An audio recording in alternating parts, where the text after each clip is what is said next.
లాగా మనకు పరిచయమైన డైరెక్టర్. తర్వాత అంత రేంజ్లో ఈ మూవీని ప్రొడక్షన్ చేసే అవకాశం ఇచ్చిన ఆయన కథ, స్క్రీన్ ప్లే, డైలాగ్స్ రాసి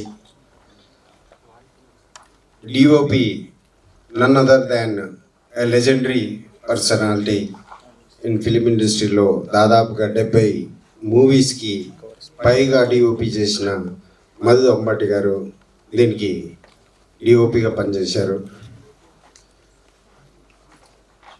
కథ విన్నప్పుడు చాలా అద్భుతంగా అనిపించేది. ఖాళీ వింటున్నప్పుడే నా కళ్ళకి నీళ్ళు వచ్చాయి. దీనికి కంప్లీట్ రథసారథిగా ముందుకు తీసుకెళ్ళి మొత్తం ప్రొడక్షన్ చేసింది అడ్వకేట్ ఎగ్జిక్యూటివ్ ప్రొడ్యూసర్ కనకదుర్గ గారు. చాలా కష్టాలు పడ్డాం. ఒక రెయిన్ సీను 12 days చేశాము, night and day and night. దాదాపుగా ఎంతో కష్టపడింది రేవతి గారు.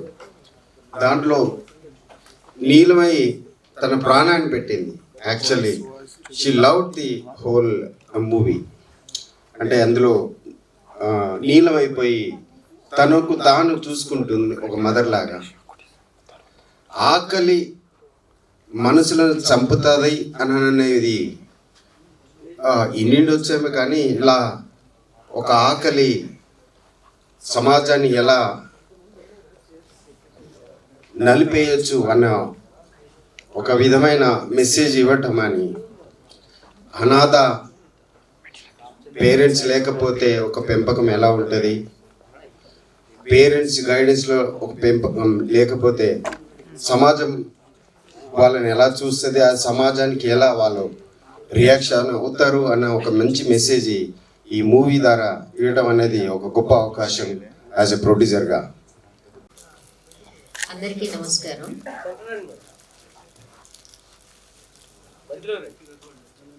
అంటే ఉమామహేశ్వరరావు గారితోనూ నిర్మాతగా ఉన్న మురళీ గారితోనూ ఉండే వ్యక్తిగత అనుబంధాలు ఒక భాగం. ఒక సినిమాని చూడడానికి, దాని మీద మాట్లాడడానికి సాధారణంగా నేను ఇష్టపడను. రివ్యూకి వచ్చినా మాట్లాడకుండా కనపడకుండా వెళ్ళిపోతాను. కొన్ని సందర్భాల్లో ఈ సినిమాలోనే అన్నట్టుగా మాట్లాడక తప్పదు, మాట్లాడాల్సి ఉంటుంది. మైకోయిస్కి అన్నట్టుగా నేను ఒక్కడనే కేకలేస్తే నా పెళ్ళానికి కూడా వినపడదు ఆమె షాపింగ్కి వెళ్తే. అంత పెద్ద చావుకి విచారిస్తున్న చావుకి ఎవడ ఏడుస్తాడు.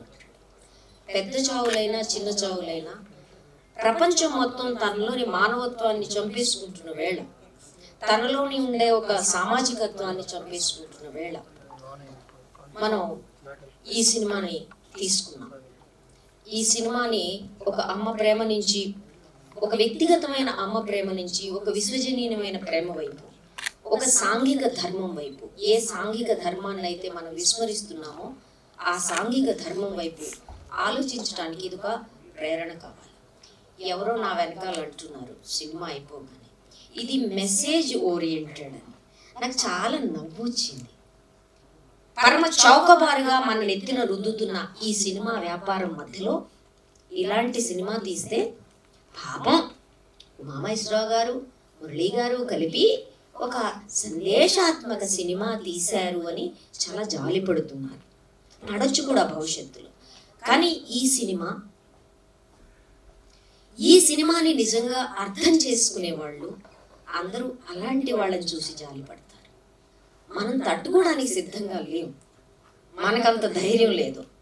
మనం వాస్తవాల నుంచి పారిపోతున్న పిరికి వాళ్ళం. ఎంటర్టైన్ పేరు మీద చౌకబారుతనాన్ని భుజానేసుకుని మోస్తున్న వాళ్ళం. మనకుంటుంది ఆ ధైర్యం ఈ సినిమాని ఆమోదించడానికి? ఆమోదించలేం కనుక ఇది ఒక మెసేజ్ ఓరియంటెడ్ సినిమా అనేసి పారిపోవడానికి ప్రయత్నించనివ్వండి. కానీ ఈ సినిమా చూడడానికి ధైర్యం ఉండాలి. చూసిన తర్వాత ఆ తల్లి కంటిలో కండ్లు కలిపి చూడడానికి ధైర్యం ఉండాలి. ఒక కాన్ఫ్లిక్ట్ నుంచి, ఒక కాంట్రడిక్షన్ నుంచి, ఒక సంఘర్షణ నుంచి పుట్టేదే కళ. అది వాస్తవికంగా ఉండాలి. అది ఒక ఆలోచనని, ఒక కన్నీటిని, ఒక ఆర్ద్రతని మనలో రేకెత్తించాలి. అటువంటి సినిమా ఇది. ఈ సినిమా రావడానికి, ఈ సినిమా సంభవం కావడానికి అనేక మంది ఇందులో కాంట్రిబ్యూట్ చేశారు. ముఖ్యంగా దర్శక నిర్మాతలు ఇద్దరు ఒక సామాజికమైన అవగాహన కలిగి ఈ సినిమాని ఆమోదించి ముందుకు తీసుకొచ్చారు. వాళ్ళకి అభినందనలు. ఈ సినిమా చూడటానికి ధైర్యవంతులకి, ఆర్ద్రత కలిగిన వాళ్ళందరికీ ఆహ్వానం. Thank you. నమస్కారం. వేదికని అలంకరించిన పెద్దలందరికీ కూడా నా నమస్కారాలు తెలియజేస్తూ, ముఖ్యంగా ఉమామహేశ్వరరావు గారు, వచ్చినటువంటి ఆడియన్స్లో ప్రతి ఒక్కరికి కూడా నాకు ఈరోజు ఒక బిజీ షెడ్యూల్ ఉండింది. ఇక్కడి నుంచి కూడా ఒక ఫంక్షన్కి వెళ్ళేది ఉంది. కానీ ఎందుకో ఇట్లు అమ్మ అన్న ఒక మాట నాకు మా దయాకర్ చెప్పగానే పూర్తిగా మనసు కదిలిపోయి, నేను వేరే ప్రోగ్రాం ఉన్నా కూడా మధ్యలో ఈ ఫిల్మ్ మాత్రం చూడాలని వచ్చాను. క్షమించాలి, కొంత లేట్ అయింది, కానీ చూసినంత చూసి పూర్తిగా మనసు చెల్లించిపోయింది. ఇలాంటి ఫిల్మ్స్ కూడా తీసే వాళ్ళు ఉంటారని చెప్తే వాళ్లకు నా ఒక సెల్యూట్ అని చెప్పి ఇటు ఉమామహేశ్వరరావు గారి డైరెక్షన్ అయినా, దీన్ని నేను తీస్తాను అని ముందుకు వచ్చినటువంటి మా మురళి, ఆయనకు కూడా మనం అభినందనలు తెలియజేయాలి. ఎగ్జిక్యూటివ్ ప్రొడ్యూసర్గా ఉన్నటువంటి మా దుర్గ, నిజమైనటువంటి దుర్గ. నేను ఫిల్మ్ అయిపోతా ఉంటే నేను దుర్గ నాతో మాట్లాడితే, నాకు ఒక ఫ్యూ మినిట్స్ అమ్మా, నా ఎమోషన్ నేను మాట్లాడలేకపోతున్నాను, కళ్ళు నీళ్లు కారుతా ఉన్నాయి. అమ్మ అంటే అదేనేమో. ఎవరమైనా ఒక తల్లి పాత్ర వహిస్తున్నటువంటి ఆ యాక్ట్రెస్ కానివ్వండి, ఆ రోల్ చూస్తుంటేనే ఆమె మనసు ఎంత ఉదారమైనటువంటి మనసు, ఒక తల్లి మనసు. That is a great message your film is giving అని మీ అమ్మల్ని నేను అభినందిస్తాను. ఎవరి మనసుకైనా హత్తుకుపోయే ఒక సినిమా ఇది. It's not cinema, it's real life. Real లైఫ్ని రియల్ లైఫ్గా చూపించడం అనేది కూడా ఒక ఆర్ట్. అంటే ఆ మనసు ఉండాలి, ఆ థింకింగ్ ప్రాసెస్ ఉండాలి. ఫిల్మ్స్ తీయడం అంత పెద్ద సమస్య కాకపోవచ్చు. కొన్ని డాన్స్లు, కొన్ని పాటలు, హీరోలను తిప్పేస్తే ఫిల్మ్స్ అయిపోతాయి, కమర్షియల్ హిట్స్ అయిపోతాయి, డబ్బులు కూడా బాగా వస్తాయి. కానీ ఏ ధైర్యం ఎక్కడ కావాలంటే ఇలాంటి ఫిల్మ్స్ తీసే వాళ్ళకే ధైర్యం కావాలి. ఒక ఆలోచన, సమాజం గురించి ఆలోచించే వాళ్ళే. Just sitting on round table conferences, ఇంటలెక్చువల్గా మాట్లాడడం సరిపోదు. దాన్ని మనకున్నటువంటి ఒక ఆ ఎబిలిటీని మనం ముందుకెళ్తే, ఉమామహేశ్వరరావు గారు చేస్తానని ముందుకెళ్తే ఆయనకు తోడుగా ఒక ప్రొడ్యూసర్ కూడా దొరికిపోయాడు. అదంతా సింపుల్గా జరిగిపోయింది. మంచి చేయాలన్నప్పుడు ఎవరు ముందుకు వచ్చేస్తారు, మంచి జరిగిపోతుంది. ఇలాంటి కథల్ని, రియల్ లైఫ్ స్టోరీస్ కానీ, రియల్ లైఫ్ స్టోరీస్ని కానీ మనం ఇంకా చూపించాలి. కమర్షియల్ అని పోతే నిజంగా ఈరోజు సమాజం, ఒక తల్లిగా అంటున్నాను నేను, సమాజం ఎంత పాడైపోతా ఉందంటే కారణం ఎవరు? తల్లిదండ్రులకు పిల్లల మీద సమయం లేకుండా పోవడం. ఈ పిక్చర్ ఈరోజు మన అందరినీ ఆలోచింపజేస్తుంది. మన ఆలోచన, మన థింకింగ్ అంతా మారాలి. మారి మనం అందరినీ కూడా ఒక్కరినైనా మనం ఇలా చూసుకోగలిగితే సమాజమే మారుతుంది. సమాజం మారాలంటే మనం అందరి ఆలోచన విధానం మారాలి. మన ఉత్తి మాటల్లోనే ఉండిపోవద్దు, చేసి చూపించాలి. దానికి ఎలాంటి మనకు పేపర్లో రావాలి మన పేర్లని కాదు, దీని గురించి ఫిల్మ్స్ తయారవ్వాలని కాదు. The message here is let us all become humane. We are human beings. But మనకు ఆ హ్యూమెన్ క్వాలిటీస్ పోతా ఉన్నాయి. మెకనైజేషన్ అయిపోతుంది. రోబోట్స్, మనం అంతా రోబోట్సే, ఆల్మోస్ట్ రోబోటిక్గానే తయారవుతున్నాం. కాబట్టి this film has shaken all of us, our conscience. It has brought out our conscience to say, be human and love. Love, unconditional love, is the only message I think we should take home and make this society a better place to live. Thank you very much for this opportunity. అంకురం తర్వాత మళ్ళీ ఉమామహేశ్వరరావు గారు హృదయం యొక్క భారము తీర్చేశాడు, దుఃఖపడే అవకాశం ఇచ్చాడు. అది అమ్మతో చెప్పించాడు. ఈ సినిమాలో ఎంత గొప్పగా చెప్పించాడంటే, ఆ వర్షం నుంచి స్టార్ట్ అయితే సినిమా ఎండ్ అయ్యేంత వరకు ఎక్కడ సినిమా చూసినట్లేదు. ఆ డైలాగ్స్ కూడా పోలీస్ స్టేషన్ లో డైలాగ్స్ అవన్నీ కూడా మన పక్కనే రోజు అపార్ట్మెంట్ల కింద జరుగుతుంది, పైన జరుగుతుంది, రోడ్డు మీద జరుగుతుంది. యథార్థ సన్నివేశాన్ని ఉమామహేశ్వరరావు గారు తన మార్క్ ద్వారా అద్భుతంగా ఈ సమాజం మీద ముద్ర వేశాడు. దీనికి ఆయన పట్టుకున్న కొమ్మ ఏదైతుందో చాలా బ్యూటిఫుల్. అతడు వ్యవసాయ కుటుంబంలో ఉంటాడు, చదువు అవ్వలేదు. తండ్రి చాలా ప్రేమతోటి పిల్లవాన్ని ఒక వీధుల్లో ఉన్న పిల్లగాళ్ళ ఎంట పెట్టుకొని చదువురాను అంటే చదువు అవ్వలేదు, అన్నం కోసం మంచి అన్నం దొరుకుతుందనే ఉద్దేశంతో హాస్టల్లో జాయిన్ చేశాడు.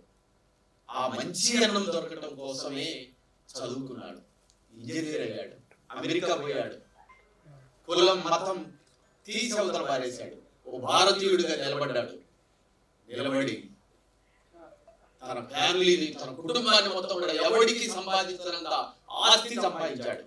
రాజగృహ అని పేరు పెట్టుకున్నాడు.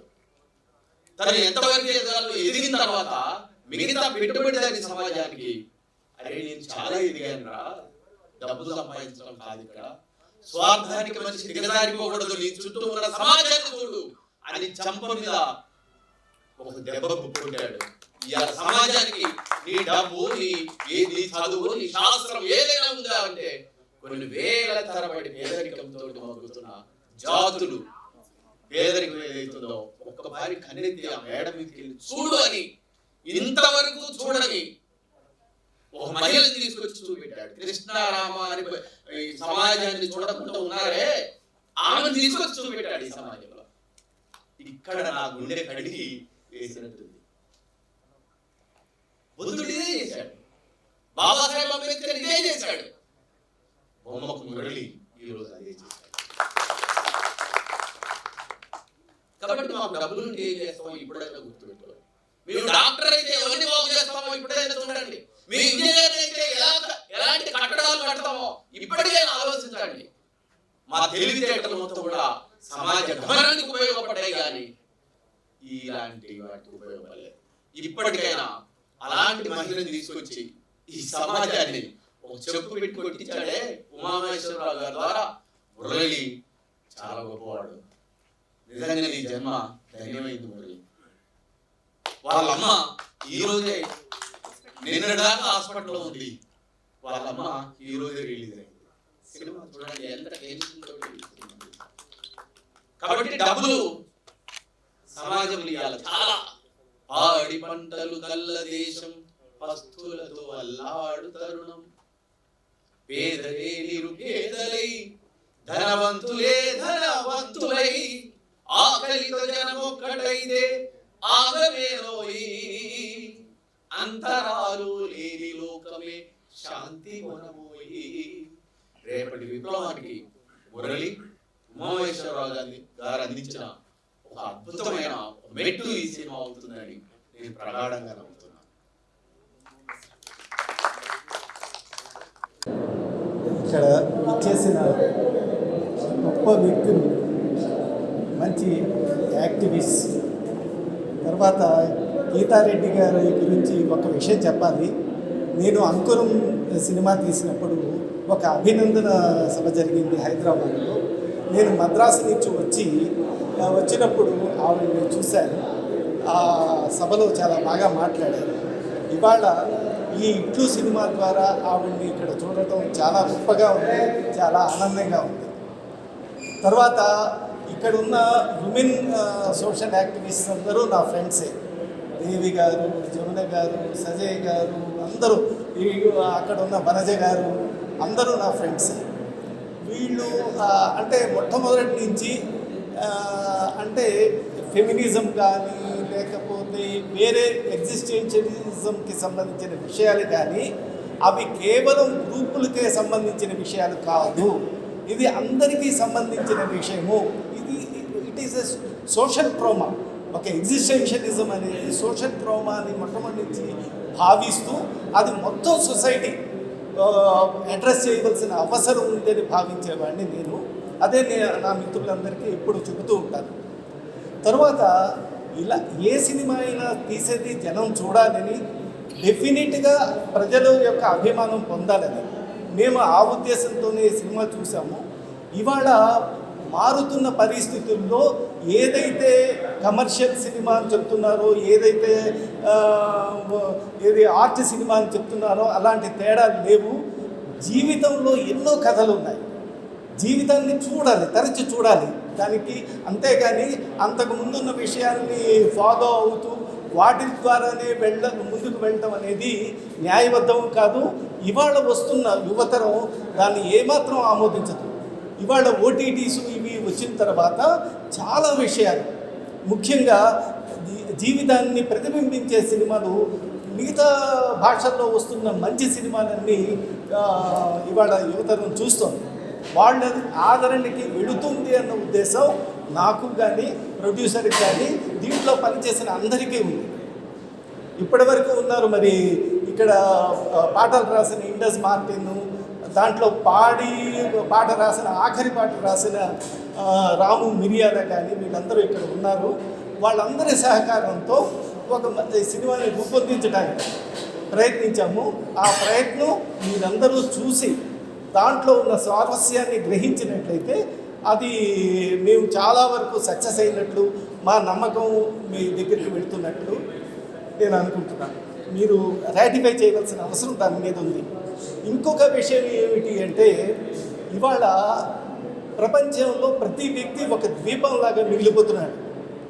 ఆ ద్వీపంలాగా మిగలటమే ఒక పెత్తందారీ సమాజానికి కావాల్సింది. అందరూ కలిసికట్టుగా ఉండి వాళ్ళ యొక్క ఆ సోషల్ వెల్ఫేర్ కోసం ట్రై చేయటం అనేది లేదు, చాలా దూరం అయిపోతుంది. వ్యక్తులుగా విడితీసినప్పుడు మాత్రమే ఆ పెత్తందారీ కల్చర్, సంస్కృతి ఏదంటుందో అది వెళుతుంది. అలా వెళ్ళకూడదని, అది ముఖ్యంగా ఈ ప్రపంచంలో రివల్యూషన్స్ రావాలి అంటే ముఖ్యంగా తల్లులు వాళ్ళు పెంచే పిల్లలు వాళ్ళ ద్వారానే రావాల్సిన అవసరం ఉంది. దీంట్లో ఈ సినిమాలో mothers of all countries unite అని చెప్పడం జరిగింది. అంటే అందరూ అనేక దేశాల్లో ఉన్న అమ్మలందరూ ఒక్కటి కావాలి అని చెప్పడం, అది ఒక విధంగా భావవాద కాల్పనికవాద చిహ్నమే కావచ్చు. కానీ ఆవిడ అంతకుముందు ఒక సాంప్రదాయ కుటుంబం నుంచి వస్తూ మెల్లగా ప్రపంచాన్ని అర్థం చేసుకునే క్రమంలో దీనికి ఈ సమస్యకి పరిష్కారం ఇదే అని అనుకుంది.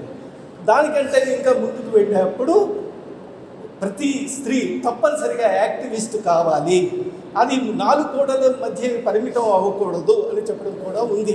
4 గోడల మధ్య కాకుండా మనం ముందుకు వెళ్ళాలి, సమాజాన్ని ముందుకు తీసుకువెళ్ళే దశలు మనం అందరం భాగస్వాములు కావాలి అని చెప్పడం ఉంది. తర్వాత ఈ ప్రపంచంలో పుట్టిన వాళ్ళందరూ ఎవరికైనా సరే ఆ అనురాగం, తల్లి యొక్క అనురాగం, ఆహారం, ఈ 2 కావాల్సిందే.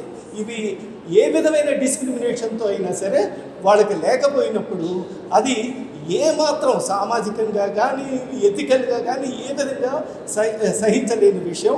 కనుక ఆ విషయాన్ని దీంట్లో మన జీవితంలో కనిపించే డ్రమాటిక్ ఎలిమెంట్తో చెప్పడం జరిగింది.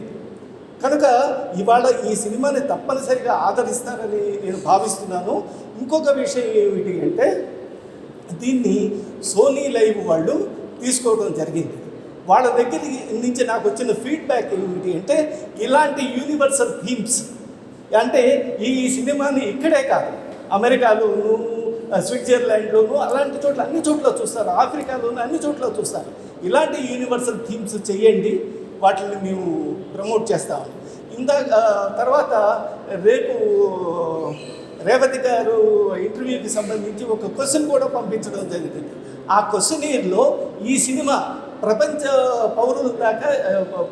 పౌరులకి ఏమిస్తుంది, ఏ విధంగా ప్రపంచ పౌరుల్ని అలరిస్తుంది అని. ఇంకొక సంగతి చెప్పాలి అంటే, ముఖ్యంగా ఈ సినిమా ప్రపంచ సినిమా స్థాయికి ఎదగాలి. మన తెలుగు సినిమాలన్నీ ప్రపంచ సినిమా స్థాయికి ఏవి ఎదగటం లేదు. కానీ అలాంటి ప్రపంచ స్థాయి సినిమాలు ఏమున్నాయి అనేది ఈ మధ్య ఓటీటీల్లో ముఖ్యంగా మన యువతరం అంతా చూడటం జరిగింది. వాళ్ళ వాళ్ళ మనసులు, వాళ్ళ యొక్క దృక్పథాలు అన్నీ పరిఢవిల్లినాయి. ఆ విషయాన్ని అర్థం చేసుకుని మన తెలుగు సినిమా కూడా ముందుకు ఎదగాలి. దానికి ఇది నాంది అవుతుందని భావిస్తున్నాను. Thank you very much.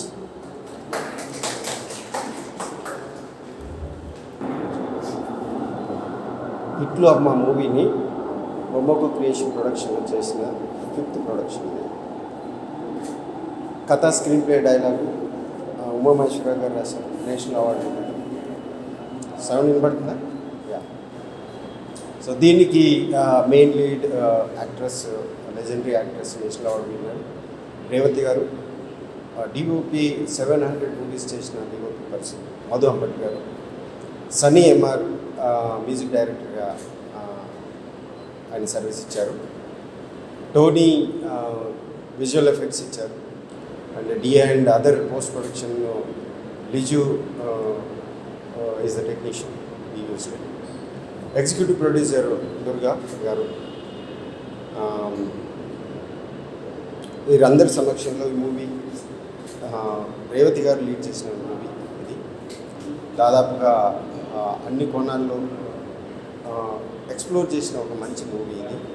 నిజ జీవితాన్ని ప్రతిబింబించే ఒక మెసేజ్ని, రియల్ లైఫ్లో జరిగే ఒక డిఫరెంట్ ఈవెంట్స్ని ముందు పెట్టి మూవీని మనం ఇందులో నిమగ్నమై చూసే విధంగా మనం మన ప్రజెన్సీని అందులో ఉండి చూసే విధంగా చేసే ఒక మంచి మూవీ ప్రయత్నము.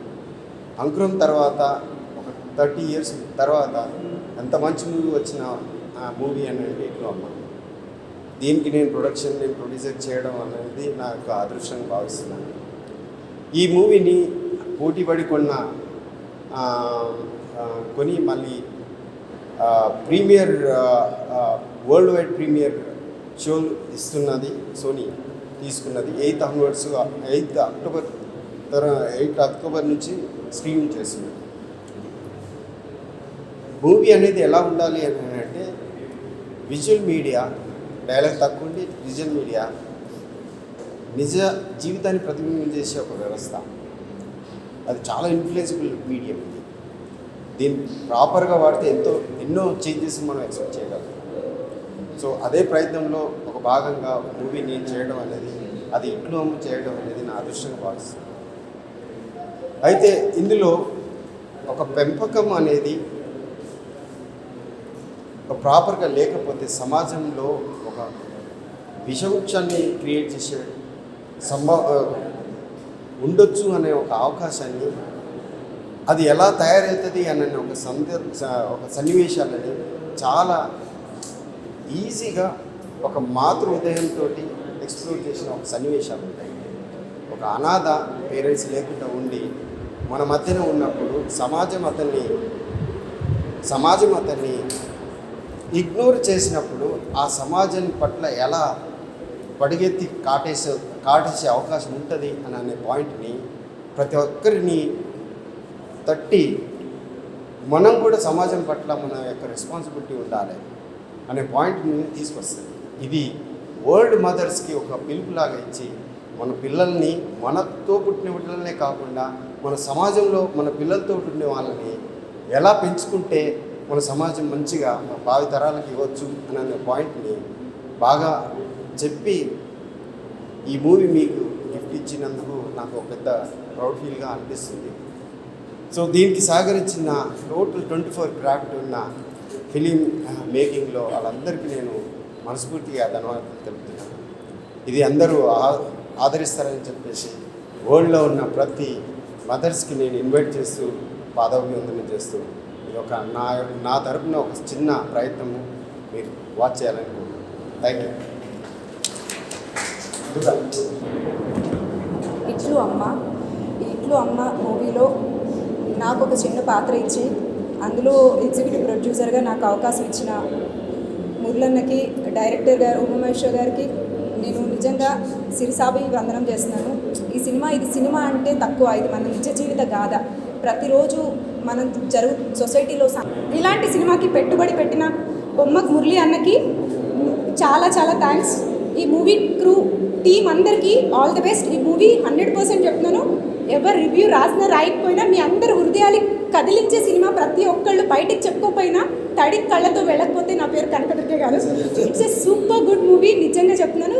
అందరూ చూడాల్సిన సినిమా. దయచేసి ఈ సినిమాని అందరూ ఆదరిస్తారని కోరుకుంటున్నాను. Thank you.